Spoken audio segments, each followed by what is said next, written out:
But like, there's a space over here that's very new and uncharted, and it's printing billionaires like crazy. I think what you did was smart because you got proof of concept and you just did the same thing you did to get successful in one thing, and you use those same principles to be successful in the other. You're being your own bank. There's no third-party middlemen between you and your crypto. We're true decentralized finance where you're holding your own keys. The statistic is 86,000 millionaires and billionaires came out of the last cycle.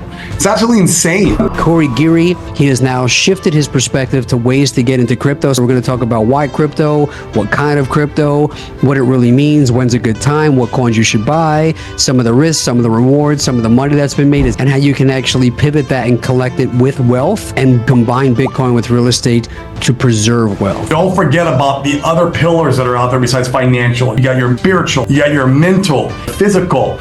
Learn these things, embody them, and you will enjoy this journey that we call life. And he's going to share the steps for you guys to do the same. Save all the time that you'd be wasting figuring it out on your own. Save the mistakes that will cost you a lot of money.